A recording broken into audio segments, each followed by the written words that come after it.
Hello aspirants, welcome back to India for IAS Current Affairs series. This is Manjunath Madhod. Topic of this video is Reserve Bank of India. So in this video, we are going to discuss about Reserve Bank of India, its structure, formation, its key functions, its assets and liabilities, and also the sources of income for Reserve Bank of India. ಈ ವಿಡಿಯೋದಲ್ಲಿ ನಾವು reserve bank of India ಬಗ್ಗೆ study ಮಾಡಲಿಕ್ಕೆ ಹೊರಟಿದ್ದೀವಿ. So this topic it is important for both UPSC prelims and mains. UPSC prelims and mains. RBI ಏನಿದೆ, it is one of the regulatory authority in India, and also it is one of the key macroeconomic decision maker in India. So whatever RBI takes decision, so ಅದರ ಮೇಲೆ mains ಅಲ್ಲಿ question ಬರೋ ಎಲ್ಲ ಸಾಧ್ಯತೆಗಳಿವೆ. ಮತ್ತು ಈ ವರ್ಷ 2025 ಪ್ರಿಲಿಮ್ಸ್ UPSC ಪ್ರಿಲಿಮ್ಸ್ ಅಲ್ಲಿ reserve bank of India sources of income ಮೇಲೆ ಒಂದು ಕ್ವಶನ್ ಕೇಳಿದ್ದಾರೆ.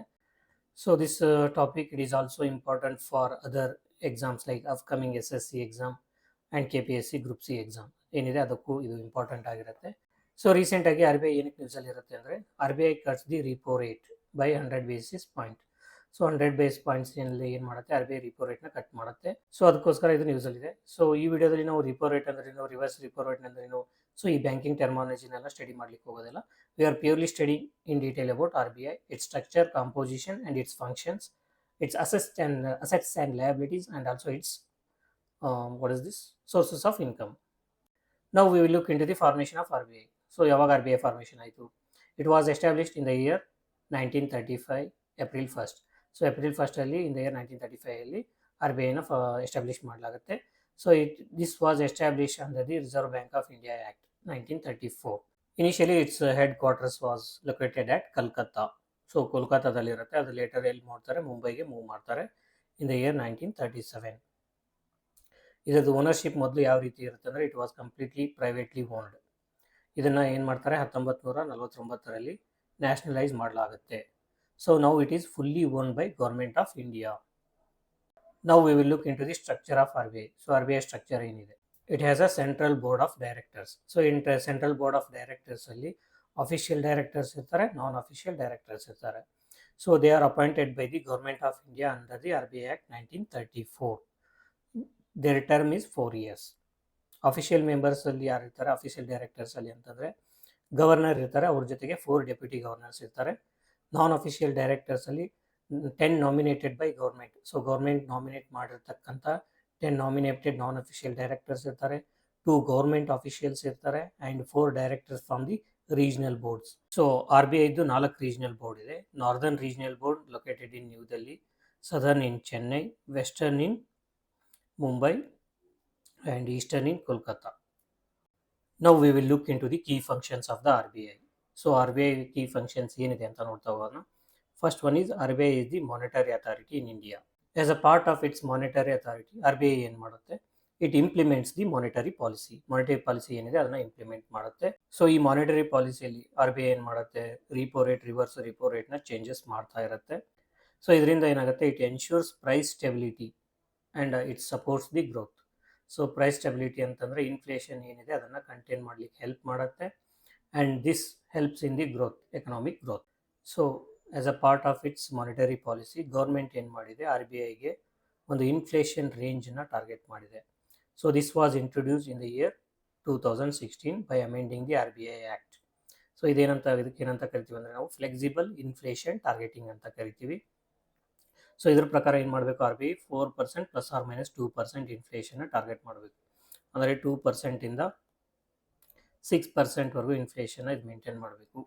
ಸೊ ನಾವು we will study about the monetary policy committee. So monetary policy, RBI monetary ಪಾಲಿಸಿನ ಇಂಪ್ಲಿಮೆಂಟ್ ಮಾಡುತ್ತೆ ಅಂತ ಸ್ಟಡಿ ಮಾಡಿದ್ವಿ.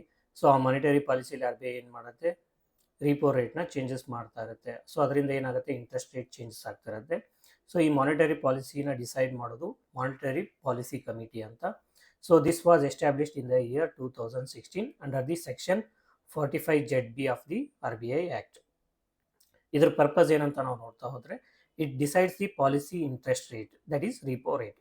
ರಿಪೋ ರೇಟ್ನ ಹೆಚ್ಚಳ ಮಾಡೋದು, ಕಡಿಮೆ ಮಾಡೋದು ಏನಿದೆ ಅದನ್ನು ಡಿಸೈಡ್ ಮಾಡೋ ಅಥಾರಿಟಿ ಯಾರಿಗಿದೆ ಅಂತಂದರೆ ಮಾನಿಟರಿ ಪಾಲಿಸಿ ಕಮಿಟಿಗಿದೆ. ಇದರ ಕಾಂಪೋಸಿಷನ್ ನಾವು ನೋಡೋದಾದರೆ, it has 6 members, 3 members from RBI. So RBIಯಿಂದ 3 ಮೆಂಬರ್ಸ್ ಇರ್ತಾರೆ. ಅದರಲ್ಲಿ ಗವರ್ನರ್, RBI ಗವರ್ನರ್ ಏನಿರ್ತಾರೆ, they are ex officio chairperson. Then RBI has the 3 nominated members nominated by the government. So government ಏನು ಮಾಡುತ್ತೆ, 3 ಮೆಂಬರ್ಸ್ನ nominate ಮಾಡುತ್ತೆ. 3 members RBI, 3 members from government, and the governor of the RBI acts as the ex officio chairperson. Then what is the objective of the Monetary Policy Committee? To ensure transparency and accountability in the monetary policy decisions. So ಇದೇನು repo rate ಹೆಚ್ಚಳಾಗೋದು ಕಡಿಮೆ ಆಗೋದು ಇರುತ್ತೆ. So ಇದರ decisions ಏನು ತಗೋತಾರೆ, ಆ ಡಿಸಿಷನಲ್ಲಿ transparency ಮತ್ತು accountability ಇರಲಿ ಅಂತ ಸೊ ಈ ಮಾನಿಟರಿ ಪಾಲಿಸಿ ಕಮಿಟಿನ ರಚನೆ ಮಾಡಿದ್ದಾರೆ. So then the next function of the RBI is it is a regulator and supervisor of the financial system. So ಇಂಡಿಯಾದಲ್ಲಿ ಫೈನಾನ್ಷಿಯಲ್ ಸಿಸ್ಟಮ್ ಏನಿದೆ ಅದರದ್ದು ರೆಗ್ಯುಲೇಟರ್ ಆ್ಯಂಡ್ ಸೂಪರ್ವೈಸರ್ ಆಗಿ ವರ್ಕ್ ಮಾಡುತ್ತೆ. RBI regulates the banks and non-banking financial companies. It provides license, expansion and liquidity and amalgamation of the banks and NBFCs.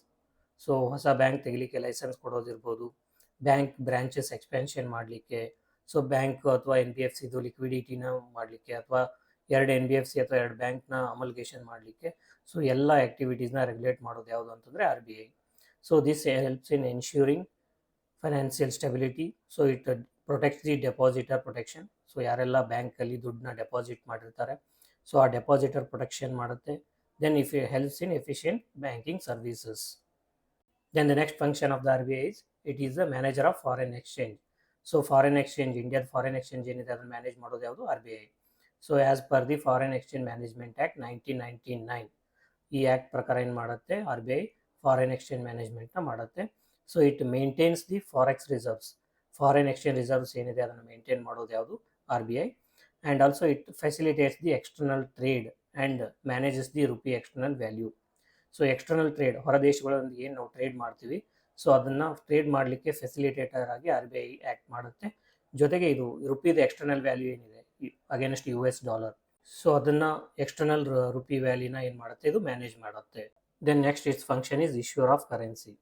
So RBI is the only sole authority in India to issue and to destruct the currency. So ಇವಾಗ ಏನು currency notes ಇದೆ, 10 rupees notes, 20, 50, 100 and 200 rupee notes ಏನಿದೆ, so ಇದನ್ನ issue ಮಾಡೋದಿರ್ಬೋದು, ಇದನ್ನು destruct ಮಾಡೋದಿರ್ಬೋದು.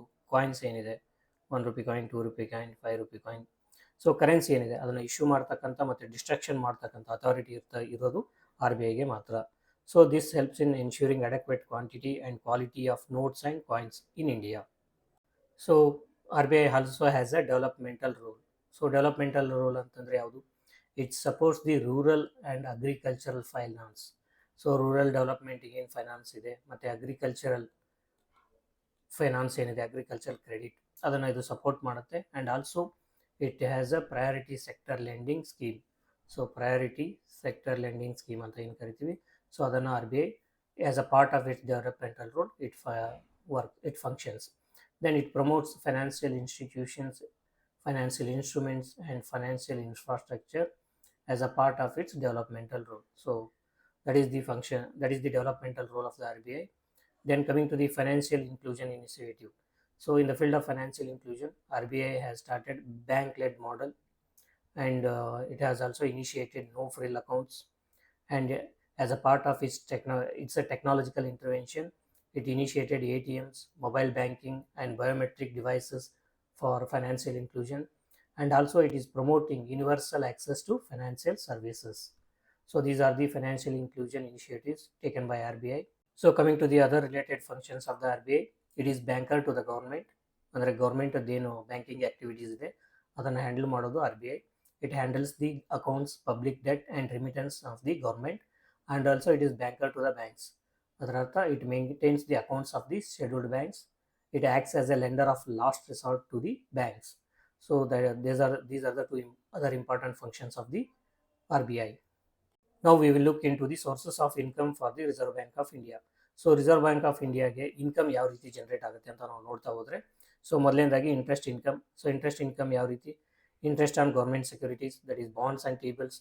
So treasury bills ಅಂತ ಏನಿದೆ, so ಈ ಗೌರ್ಮೆಂಟ್ ಸೆಕ್ಯೂರಿಟೀಸ್ ಏನಿದೆ on behalf of government RBI issue ಮಾಡಿರುತ್ತೆ. ಸೊ ಅದರಿಂದ ಬರ್ತಕ್ಕಂಥ interest from loans to the banks, bank ಏನು ಮಾಡುತ್ತೆ, ಲೋನ್ಸ್ ಕೊಟ್ಟಿರುತ್ತೆ, ಸೊ ಅದರಿಂದ ಇಂಟ್ರೆಸ್ಟ್ ಬರುತ್ತೆ. So that acts as a income.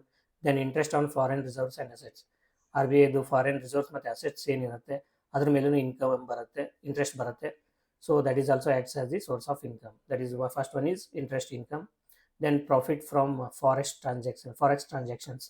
So ಯಾವ ರೀತಿ ಫಾರೆಕ್ಸ್ ಟ್ರಾನ್ಸಾಕ್ಷನ್ಸಿಂದ ಇದಕ್ಕೆ ಪ್ರಾಫಿಟ್ ಆಗುತ್ತೆ ಅಂದರೆ, it gains from buying and selling foreign currencies in the forex market. So forex ಮಾರ್ಕೆಟಲ್ಲಿ ಏನು ಮಾಡುತ್ತೆ, ಫಾರಿನ್ ಕರೆನ್ಸಿನ ಬೈ ಮಾಡುತ್ತೆ ಮತ್ತು ಸೆಲ್ ಮಾಡ್ತಾ ಇರುತ್ತೆ. ಸೊ ಈ ಬೈಯಿಂಗ್ ಆ್ಯಂಡ್ ಸೆಲ್ಲಿಂಗ್ ಆ್ಯಕ್ಟಿವಿಟೀಸಲ್ಲಿ ಇದಕ್ಕೆ ಏನಾಗುತ್ತೆ, ಪ್ರಾಫಿಟ್ ಬರುತ್ತೆ. So that also acts as an income to the RBI. Then commission and service charges. So commission for managing government borrowings. So ಗೌರ್ಮೆಂಟದ್ದು ಏನು ಬೋರೋಯಿಂಗ್ ಆ್ಯಕ್ಟಿವಿಟಿ ಇರುತ್ತೆ, ಸೊ ಅದನ್ನು ಮಾಡೋದ್ರಿಂದ RBIಗೆ ಏನಾಗುತ್ತೆ, ಕಮಿಷನ್ ಬರುತ್ತೆ. So then fees for banking services to governments and bank. So we have studied that RBI is the banker to the government. ಗೌರ್ಮೆಂಟದ್ದು ಏನು banking activities ಇರುತ್ತೆ ಅದನ್ನು RBI ಹ್ಯಾಂಡಲ್ ಮಾಡುತ್ತೆ. ಸೊ ಅದರಿಂದ ಬರ್ತಕ್ಕಂಥ ಫೀಸ್ ಏನಿರುತ್ತೆ, that acts as the income. And also it provides banking services, that is lender of last resort to the banks. So this helps in generating fees. Next we have dividend from subsidiaries. So dividend ಅಂತಂದರೆ RBIದು subsidiary institutions ಇದೆ. So ಅದರಿಂದ ಏನು ಮಾಡುತ್ತೆ, RBIಗೆ dividend ಬರುತ್ತೆ. So ಇವಾಗ example ಹೇಳ್ಬೇಕಂದ್ರೆ ನ್ಯಾಷನಲ್ ಹೌಸಿಂಗ್ ಬ್ಯಾಂಕ್ ಅಂತ ಇದೆ. ಸೊ ನ್ಯಾಷನಲ್ ಹೌಸಿಂಗ್ ಬ್ಯಾಂಕ್ ಏನು ಮಾಡುತ್ತೆ, ಎವ್ರಿ ಇಯರ್ RBIಗೆ ಡಿವಿಡೆಂಡ್ ಕೊಡುತ್ತೆ. ದೆನ್ ಸೀನಿಯರೈಜ್ ಅಂತ ಕರಿತೀವಿ. ಸೀನಿಯರೈಜ್ ಅಂತಂದರೆ ಪ್ರಾಫಿಟ್ ಫ್ರಮ್ ಪ್ರಿಂಟಿಂಗ್ ಕರೆನ್ಸಿನ ಏನು ಪ್ರಿಂಟ್ ಮಾಡ್ತೀವಿ, ಸೊ ಅದರಿಂದ ಬರ್ತಕ್ಕಂಥ ಪ್ರಾಫಿಟ್ ಏನಿರುತ್ತೆ ಅದು RBIಗೆ ಸಿಗುತ್ತೆ. ದೆನ್ ಆಲ್ಸೋ ರಿವ್ಯಾಲ್ಯೂಯೇಷನ್ ಗೇನ್ಸ್ ಅಂತಂದರೆ, ಸೊ RBIದು ಫಾರಿನ್ ಅಸೆಟ್ಸ್ ಏನಿರುತ್ತೆ ಅದರಲ್ಲಿ ಅಪ್ರಿಷಿಯೇಷನ್ ಆಗ್ತಿರುತ್ತೆ. ಸೊ ಅಪ್ರಿಷಿಯೇಷನ್ ಮತ್ತು ಎಕ್ಸ್ಚೇಂಜ್ ರೇಟ್ ಅಥವಾ ಗೋಲ್ಡ್ ಪ್ರೈಸ್ ಮೂಮೆಂಟ್ಸಿಂದ ಏನಾಗುತ್ತೆ, RBIಗೆ ಸೊ ಇನ್ಕಮ್ ಬರುತ್ತೆ. ಸೊ ಇದನ್ನು ನಾವೇನಂತ ಕರಿತೀವಿ, this is unrealised gain. So ಇದನ್ನು ರಿವ್ಯಾಲ್ಯೂಯೇಷನ್ ಮಾಡೋದ್ರಿಂದ ಕೂಡ RBIಗೆ ಏನಾಗುತ್ತೆ, ಇನ್ಕಮ್ ಜನರೇಟ್ ಆಗುತ್ತೆ. ನಾವು we will look in to the liabilities of the RBI. So RBIದು ಅಸೆಟ್ಸ್ ಆ್ಯಂಡ್ ಲಯಬಿಲಿಟಿ ನಾವು ನೋಡ್ತಾ ಹೋಗೋಣ.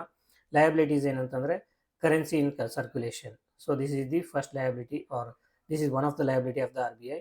ಸೊ RBI ಏನು ನೋಟ್ಸ್ನ ಸರ್ಕ್ಯುಲೇಟ್ ಮಾಡಿರುತ್ತೆ, that acts bank notes and coins, that acts as the liability. So these notes and coins are held by the public. So this is one of the liability of the RBI. Second one, deposit RBI ಅಲ್ಲಿ ಯಾರ್ಯಾರು deposit ಮಾಡಿರ್ತಾರೆ, so ಆ ದುಡ್ಡೆಲ್ಲ ಏನಾಗುತ್ತೆ, liability ಆಗಿ act ಮಾಡುತ್ತೆ. So government deposit ಇರುತ್ತೆ, be it's central or state government. Then bank deposits ಇರುತ್ತೆ, CRR balance of the schedule commercial banks. So ಏನಿದೆ cash reserve ratio requirement, so ಅದನ್ನು ಅವರು RBI ಅಲ್ಲಿ ಡೆಪಾಸಿಟ್ ಮಾಡಿರ್ತಾರೆ. That acts as the liability. Then other deposits like international institutions deposit ಮಾಡಿರ್ಬೋದು, ಅಥವಾ foreign central banks deposit ಮಾಡಿದಿರ್ಬೋದು. So these are all the liabilities of the RBI. So other liabilities ಅಂತಂದರೆ provision for contingencies, exchange losses and reserves. So these are also liabilities of the RBI. Then note issued reserve. So banking reserve held against the currency notes issued. So ಇವಾಗ RBI ಏನು ಮಾಡುತ್ತೆ, currency notes issue ಮಾಡಿರುತ್ತೆ. So ಅದರ against ಆಗಿ banking reserve ಏನು held ಮಾಡಿರುತ್ತೆ, that also acts as the liability on the RBI balance sheet. Then next we have capital and reserve fund. So ಈ capital and reserve fund ಅಲ್ಲಿ ಏನು ಬರುತ್ತೆ, paid up capital 5 crore ಇದೆ, it acts as a liability. And contingency fund ಅಂತ ಇರುತ್ತೆ, that also acts as a liability. Then we have asset development fund. So these three kinds of funds acts as the liability in the RBI balance sheet. Now we will look into the assets of the RBI. RBI ದ assets ಏನಿದೆ ಅಂತ ನಾವು ನೋಡ್ತಾ ಹೋದರೆ, foreign currency assets ಇದೆ. So foreign exchange reserves, foreign bonds, treasury bills, deposit from deposit with other central banks. So these are all the assets of the RBI. Then gold reserves ಏನು RBI held ಮಾಡಿರುತ್ತೆ domestically and abroad. So that is also asset of the RBI. Then loans and advances. RBI ಏನು ಮಾಡುತ್ತೆ, ಬ್ಯಾಂಕ್ಸ್ಗೆ loan ಕೊಟ್ಟಿರುತ್ತೆ, that acts as the asset. And loans to the state government, that is also asset of the RBI. Then next we have government ಸೆಕ್ಯೂರಿಟಿಯಲ್ಲಿ investments in central and state governments. So ಏನು government RBI central ಮತ್ತು state government ಸೆಕ್ಯೂರಿಟೀಸಲ್ಲಿ ಏನು investment ಮಾಡಿರುತ್ತೆ, that is also asset of the RBI. Then banking department balance ಅಂದರೆ balance with other banks and financial institutions. So RBIದು ಏನು balance ಇರುತ್ತೆ other banks ಮತ್ತು ಫೈನಾನ್ಷಿಯಲ್ ಇನ್ಸ್ಟಿಟ್ಯೂಟ್ಸಲ್ಲಿ, ಸೊ ಅದು ಕೂಡ RBI ಅಸೆಟ್ ಆಗಿ ಕೆಲಸ ಮಾಡುತ್ತೆ. ಅದರ್ ಅಸೆಟ್ಸ್ ಅಂತ ನಾವು ಹೇಳೋದಾದರೆ ಅಕ್ರೂಡ್ ಇಂಟ್ರೆಸ್ಟ್ ಇರ್ಬೋದು, ಸ್ಟಾಫ್ ಅಡ್ವಾನ್ಸಸ್ ಇರ್ಬೋದು, or assets held for internal operations. So other asset it is not important. So the major assets are foreign currency assets, gold holdings, loans and advances, government securities, and banking department balances. So these are the important assets of the RBI. So based on the topic that we have discussed so far, that is RBI, Reserve Bank of India, its sources of income, assets and liabilities. So ಈ topic ನಾವು ಇವಾಗ ಏನು study ಮಾಡಿದ್ವಿ ಅದ್ರ ಮೇಲೆ UPSC prelims 2025 ಒಂದು question ಕೇಳಿದ್ದಾರೆ. So ಆ ಕ್ವಶನ್ಸಲ್ಲಿ 5 ಸ್ಟೇಟ್ಮೆಂಟ್ಸ್ ಇದೆ. ಈ 5 ಸ್ಟೇಟ್ಮೆಂಟ್ಸ್ನ ಓದಿ ಆನ್ಸರ್ನ ಕಮೆಂಟ್ ಮಾಡಿ. The answer and detailed explanation for this question is available in the PDF handout, which you can download by joining our Telegram channel. Thank you for watching. See you in the next video. Till then, happy answer writing.